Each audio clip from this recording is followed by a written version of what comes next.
Hello friends, कैसे आप सब। आई होप लोग अच्छे होंगे। आज जो है कंप्लीट चार्जिंग की थ्योरी देने जा रहा हूँ, कंप्लीट लाइन बताने जा रहा हूँ कि कौन कौन से लाइन को चेक करना होता है जब आपके पास चार्जिंग की फॉल्ट आएगी।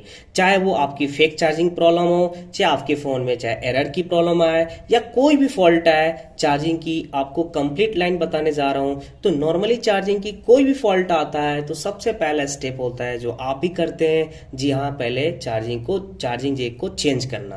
उसके बाद सीसी को, यानी जो सब बोर्ड होती है जो नीचे लगी होती है, उसको चेंज करना। अगर सब बोर्ड चार्जिंग जैक चेंज करने के बाद भी प्रॉब्लम सेम है तो उसके बाद का स्टेप क्या होता है, कंप्लीट ये लाइन समझिए और ये वीडियो को लास्ट तक देखिए ताकि आपको प्रॉपर अच्छे तरीके से नॉलेज मिल सके।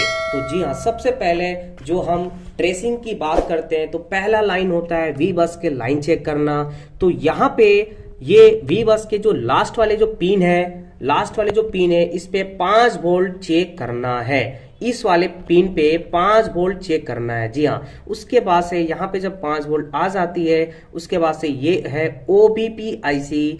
तो इस ओबीपी आईसी के अंदर इनपुट होता है। तो इस कैपेसिटर से इस आईसी के अंदर 5 वोल्ट इनपुट होता है और इस कैपेसिटर से आउट होकर के फिर उसके बाद से ये PM660 आईसी लगी है तो इस आईसी के अंदर इनपुट होता है और इस कैपेसिटर से इनपुट होता है। उसके बाद ये जो कैपेसिटर है ये वी बैट का है तो यहां से सेंस होकर के बैटरी के प्लस पे चली जाती है और बैटरी चार्ज होने लगता है। जी हाँ, जब आप चार्जर लगा करके बैटरी के प्लस पे जब चेक करेंगे तो 0 वोल्टेज आएगी, कोई वोल्टेज नहीं आनी चाहिए, ध्यान दीजिएगा और कंफ्यूज नहीं होना है बिल्कुल भी।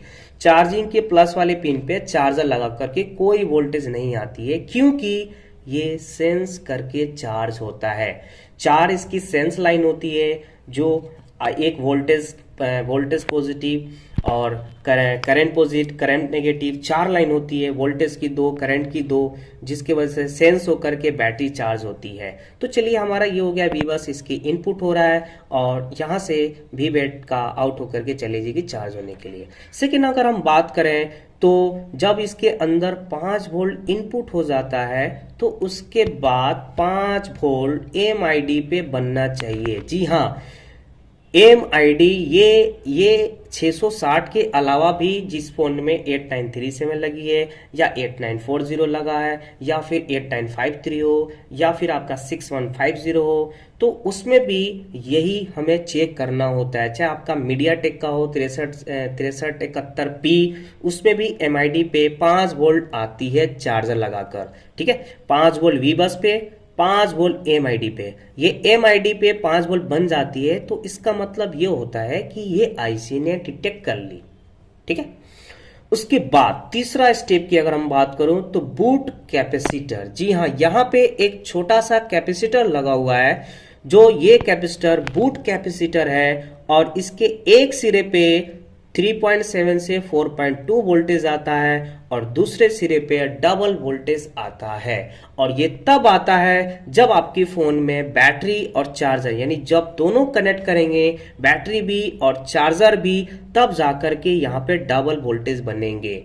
अगर आप सोचेंगे केवल बैटरी पे डबल वोल्टेज बन जाए तो भी नहीं बनेगी और चार्जिंग पे डबल वोल्टेज सोचे बन जाए तो भी नहीं बनेगी। दोनों आपको कनेक्ट करना होता है, चार्जर भी प्लस बैटरी भी, तो डबल वोल्टेज बनना चाहिए। अगर डबल वोल्टेज नहीं बनेगी तो इस कंडीशन में भी हमारी चार्जिंग की प्रॉब्लम आती है। नेक्स्ट अगर हम बात करें तो बूट पावर। जी हाँ, यहाँ पे बहुत लोग नहीं जानते होंगे, बूट पावर में भी अगर वोल्टेज नहीं आती है या इस लाइन में फॉल्ट होता है तो भी चार्ज नहीं होता है। जी हाँ, बूट पावर, तो बूट पावर का ये कैपेसिटर है तो इस पे भी चार्जर और बैटरी दोनों लगा करके यहाँ पे 4 से 5 वोल्ट आता है, यानी फिक्स नहीं है, 5 भी आ सकता है, 5 से कम भी आ जाता है, तो आपको चेक करना ही करना है।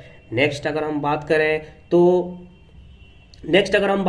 तो अब उसके बाद से हमें यूएसबी का डीएम और डीपी के लाइन चेक करना होता है। जी हाँ, यहाँ पे 2 रजिस्टर लगे हुए हैं जो डीएम और डीपी का है, तो डीएम और डीपी के लाइन में कोई शॉर्टिंग वगैरह नहीं होनी चाहिए और डीएम डीपी पे चार्जर लगा करके 0.6 से 0.8 के बीच वोल्टेज आनी चाहिए, डीएम पे भी और डीपी पे भी। कई बार ऐसा होता है कि डीएम डीपी पे शॉर्ट हो जाता है, यानी चार्जिंग के प्लस वाले पिन से कनेक्ट हो जाता है, जिसके वजह से उस कंडीशन में भी फेक चार्जिंग की प्रॉब्लम आ जाती है। तो डीएमडीपी में भी कोई प्रॉब्लम नहीं होनी चाहिए। उसके बाद की अगर हम बात करें, जो काफ़ी लोग परेशान होते हैं थर्मल के लाइन में, थर्मल की प्रॉब्लम आती है, जैसे बैटरी टेम्परेचर टू लो और बैटरी टेम्परेचर टू हाई। तो यहाँ अगर हम बात करें, जिस फोन में 660 या 6150 आईसी लगी है, उसमें आपकी थर्मल का 2 लाइन होती है, जिसका एक नाम है बैट थर्मल और दूसरा नाम है ऑक्सिलरी थर्मल। जी हाँ, बैट थर्मल की अगर हम बात करें तो यहाँ पे बैटरी के ऊपर वाले पिन आईडी की होती है, ये आईडी की है और ये आईडी होगी, ये प्लस की पिन होगी और जस्ट इसके नीचे ये आईडी हो गई और इसके नीचे बैट हो गई। तो ये बैट थर्मल की लाइन है, तो इसमें भी 2 से 3 वोल्ट आनी चाहिए, आईडी में भी 2 से 3 वोल्ट आनी चाहिए चार्जर लगाकर। उसके बाद ऑक्सिलरी थर्मल की बात करें तो ऑक्सिलरी थर्मल में पहले हम ये समझ लेते हैं कि इसमें अगर इस लाइन में फॉल्ट होती है तो क्या दिक्कत आएगी। जी हाँ, इस लाइन में अगर फॉल्ट होगी तो आपकी बैटरी बढ़ने की वजह घटने लगेगी। जैसे आप चार्जर लगाएंगे 50% दिखाएगा, निकालेंगे 48 हो जाएगा, 47 हो जाएगा, यानी घटते जाएगा। तो ऑक्सिलरी थर्मल में भी काफी इंपॉर्टेंट होता है। इसके अलावा इसमें आपकी बैटरी टेम्परेचर टू लो और बैटरी टेम्परेचर टू हाई की प्रॉब्लम भी आती है।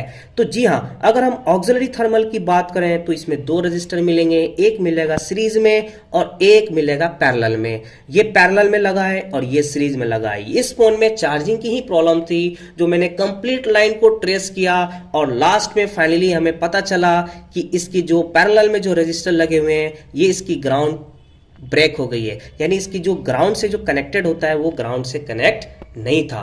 अब क्यों नहीं था, तो हो सकता है मैं भी, क्योंकि ये फोन पहले से आया होता है, इसकी सील्ड निकालने में यहाँ की देख सकते हैं ये प्रिंट, यहाँ का ट्रैक यहाँ का मतलब रिमूव हो गया है, जिसकी वजह से ये ग्राउंड मिस हो गया है। तो ग्राउंड से जंपर दिए, ये फाइनली ओके हो गया। तो मैं सोचा क्यों ना इसकी वीडियो यानी थ्योरी से ही समझा दूं, क्योंकि मैं थ्योरी भी और प्रैक्टिकली दोनों दिखाऊं वोल्टेज, तो इसमें काफ़ी टाइम लग जाएगा, क्योंकि मैं जल्दीबाजी के चक्कर में नहीं रहता हूँ। बिल्कुल ईजिली और स्लोली, बिल्कुल स्टेप टू स्टेप समझाने की कोशिश करता हूँ।